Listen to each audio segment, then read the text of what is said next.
क से कबूतर होता है, ख से खरगोश होता है, ग से गमला होता है और घ से घर होता है। लेकिन अंग से क्या होता है? उसी तरह से य से क्या होता है? इसका मतलब क्या होता है? क्या यह बिना काम के है? तो आइए इसके बारे में हम लोग जानते हैं डिटेल्स में। तो वीडियो को पूरा देखिएगा ताकि आपको पूरा इसके बारे में पता चल सके, पूरी जानकारी मिल सके। तो ये वीडियो को शुरू करें।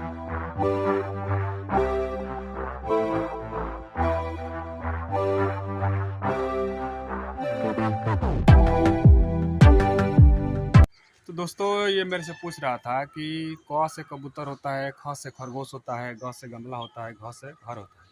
अंग से क्या होता है? उसी तरह य से क्या होता है? तो मैंने उसको बताया भी। तो मैंने सोचा कि आप लोग को इसके बारे में थोड़ा सा बताया जाए, आप लोग को भी इसके बारे में जानकारी हो, तो इसलिए मैंने वीडियो बना रहा हूँ।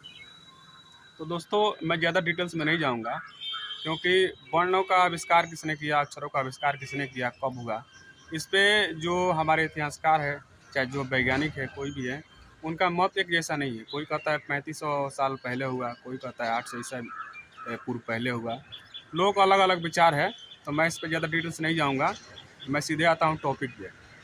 अंग है और य है, इसका इस्तेमाल पहले होता था, आपने देखा भी है। जैसे महाभारत हो गया, रामायण हो गया, इसके जो चौपाई है या पहले का कोई भी दोहा होता था, तो उसमें इसका इस्तेमाल आप देख सकते हैं। संस्कृत में आप इसका इस्तेमाल देख सकते हैं। संस्कृत भाषा पहले चलता था तो उसमें इसका इस्तेमाल होता था। बहुत सारे आपको शब्दों में इसका उच्चारण, इसका इस्तेमाल मिल जाएगा, और आपने देखा भी है। अभी भी जो चौपाई है, दोहा है, उसमें इसका इस्तेमाल हुआ है। और उसके बाद आपने अभी फ़िलहाल देखा है, थोड़े दिन पहले, ज़्यादा दिन की बात नहीं है, जब कंप्यूटर नहीं आया था, तो एक यारा लॉ में वो स है लेकिन उसमें र रहता है। अभी आप स्क्रीन पर देख रहे होंगे, ये स है लेकिन इसमें र रहता है, तो इसे श्री लिखा जाता था। तो जब भी कभी किसी का नाम लिखना होता था, चाहे पिता का नाम खास करके लिखा जाता था, तो उसमें श्री लगता था, श्री। तो ये जब कंप्यूटर आया, तो कंप्यूटर के आ जाने से ये श्री अब नहीं लगता है, किसी के भी नाम में श्री नहीं लगता है, श्री को बिल्कुल हटा दिया गया। तो इस तरह से जो ये अक्षर था स मेरा श्री, तो ये ख़त्म हो गया। ये अभी आपने देखा हुआ है, ये ज़्यादा दिन की बात नहीं है।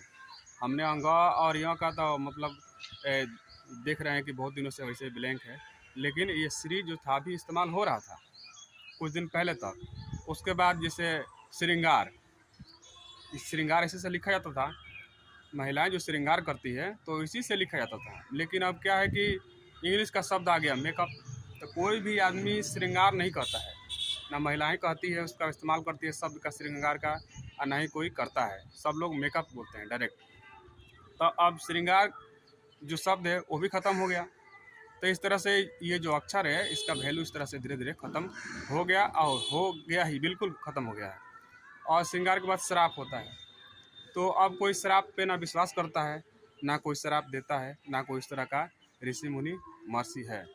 तो वो भी ख़त्म हो गया सब, क्योंकि इससे बना हुआ ज़्यादा शब्द नहीं है। जो भी है वो जो प्रचलन में थे, लेकिन अब प्रचलन में नहीं होने के कारण से इस शब्द का ये जो अक्षर है, इसका भी वैल्यू धीरे धीरे ख़त्म हो गया, और ये धीरे धीरे विलुप्त हो गया, हमारे बोलचाल के भाषा में ख़त्म हो गया, और इसका भी अस्तित्व बिल्कुल ख़त्म हो गया। और ये चीज़ आपने देखा है, श्री श्री लिखा जाता था। तो इसी तरह से जो अंग है, य है, ये जो है इसका इस्तेमाल धीरे धीरे कम हो गया, बोलचाल में दूसरी भाषा आते गई, और इसका ये धीरे धीरे ये ख़त्म हो गया। इस तरह से ये इसका मतलब ख़त्म हो गया, इसका इस्तेमाल भी ख़त्म हो गया। तो कहने का मतलब है कि जैसे जैसे हम अपने समाज में, अपने रोज़मर्रा की जो ज़िंदगी है, तो जिस तरह से हम लोग आगे बढ़ रहे हैं, उससे नई नई भाषाएं आ रही है, उसको हम लोग एक्सेप्ट कर रहे हैं और उसको अपने प्रचलन में ले करके उसको चल रहे हैं। तो इस तरह से ये धीरे धीरे ख़त्म हो रहा है, और दूसरे भाषाओं को हम लोग अपने आप उसका इस्तेमाल कर रहे हैं, उसको बढ़ावा दे रहे हैं। तो मेन कारण यही है, ये बदलाव है। तो इस तरह से वो अंग है, य है, उसका भी इस तरह से अस्तित्व ख़त्म हो गया, और उसका भी मतलब ख़त्म हो गया। संस्कृत के ख़त्म हो जाने से, दोहा चौपाई के ख़त्म हो जाने से, जैसे अभी ये स्वर का हुआ, इसी तरह से उसका भी हुआ। तो कहने का मतलब ये है, एक छोटा सा वीडियो बना करके मैंने आप लोगों को कुछ बताने का प्रयास किया है, ताकि आप लोगों को भी पता चले कि कैसे कैसे हम लोग आगे बढ़ रहे हैं और कैसे कैसे बदलाव हो रहा है। आदमी के साथ में भाषाओं का भी विकास हो रहा है, बदलाव हो रहा है, बहुत सारी चीज़, हर चीज़ में परिवर्तन हो रहा है, लेकिन हमें कुछ दिखाई देता है, कुछ नहीं दिखाई देता है। तो इस तरह से इसका भी अंगों का और यों का अस्तित्व ख़त्म हो गया।